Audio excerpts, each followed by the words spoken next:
bitch drive a all white rank. Couldn't hit it if you niggas had aim. Lanes can't call and you lame. You had it then you lost it, all the shame. I can buy a Billy, don't talk to me. For a show 150, don't talk to me. Steph is a great player. Love watching him play, Stephen A. This is not to deny what he is, but let's not deny what he is. He's a guy who's been a lesser player in the biggest moments than he normally is. That's one of the reasons the Rockets have been vulnerable. They lost that 73-win season in the finals to Cleveland. And by the way, nearly lost to Houston last year, even after they added KD. What is that little vulnerability in them? They should be completely invincible. Maybe that's one of the reasons.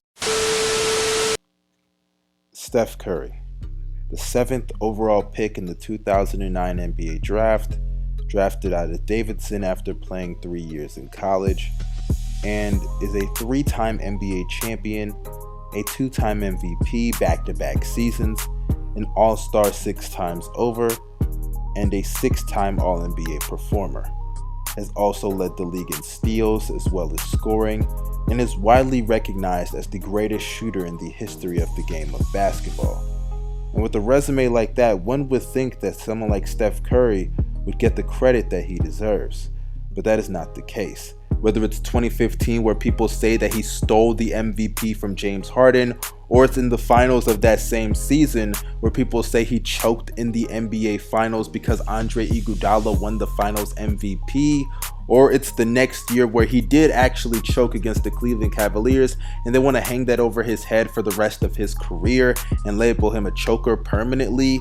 Or you can look at 2017 and 2018 where people say he still underperformed in the finals, but if you look at the games that he played in both of those final series along with the averages, I just don't see the case to be made in that argument. Or you can look at right now, as the Golden State Warriors are in the NBA Finals and people are still not giving him the credit that he deserves, not only for what he did against Portland, which I can kind of understand because they've beaten Portland numerous times even before Kevin Durant got there, but you can look at what he's doing right now in the NBA Finals. And sure, he didn't have the greatest game too, but I think some of the decision making that Steph Curry made towards the end of that game definitely was overlooked, and a lot of people look at the shooting percentages. But despite all that, where will Steph Curry's legacy be at the end of this NBA Finals? Because for those who don't know, if you're not following me on Twitter, I suggest you go and do that, because I proposed a question on Twitter and also on Instagram. Make sure you go follow me on there as well, because I did post this on Instagram as well. But I asked the question: if Steph Curry wins the Finals MVP this year, as long as the Golden State Warriors win the Finals, of course, because there's only one player who's lost in the Finals and won Finals MVP, so I doubt that situation will occur again. But if the Warriors win the Finals and Steph wins the Finals MVP and KD doesn't play, where will Steph Curry's legacy be? The choices were top 5, top 10, top 15, and top 20. And the results were pretty interesting, as 19% of people said top 5, 38% of people said top 10, 33% of the people said top 15, and shockingly enough, 10% actually said top 20. So I definitely think that the overall consensus, and I'm not saying that everybody is going to think this way, but the overall consensus of the people that voted said top 10, top 15.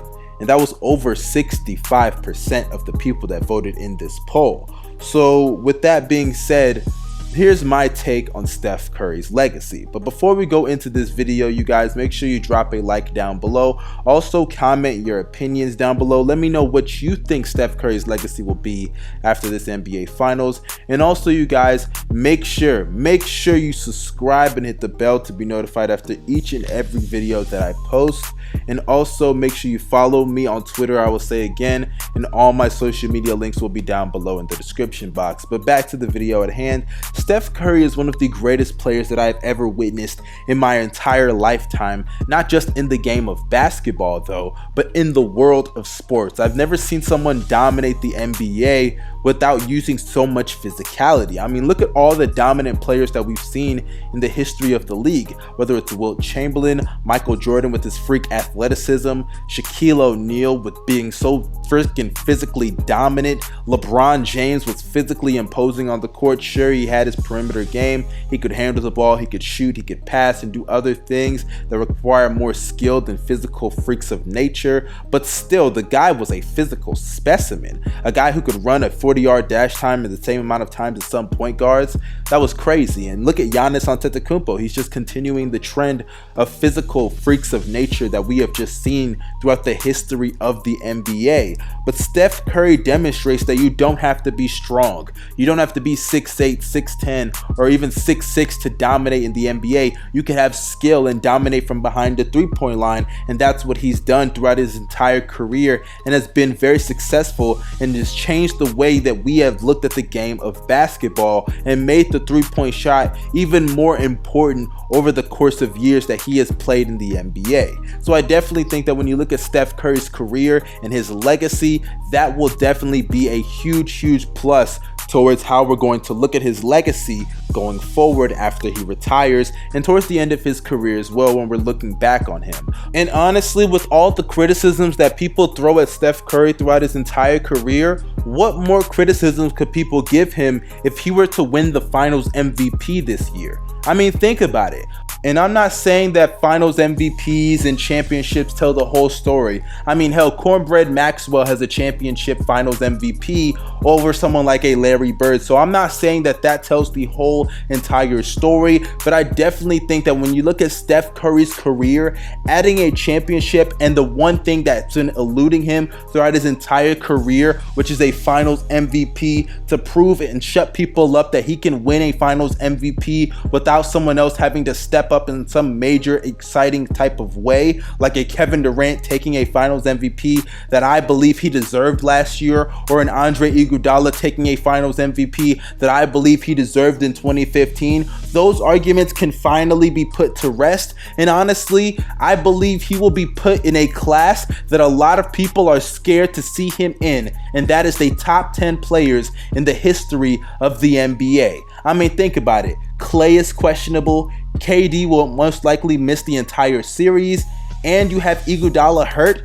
In my opinion, that should definitely, without question, put him in the top 10 players in the history of the game of basketball. But you guys in the comment section, let me know your opinion on Steph Curry's legacy and what you think it will be after this final series. I know a lot of people are probably rage typing on their keyboards right now that I said Steph could potentially be in a class with people like Kobe Bryant and Shaquille O'Neal, but go ahead, let me have it in the comment section. But without further ado, hope you guys have a great day. Make sure you follow me on Twitter and on Instagram. The links are down below. Don't forget to subscribe. This is your boy Young Mustard signing out. Peace.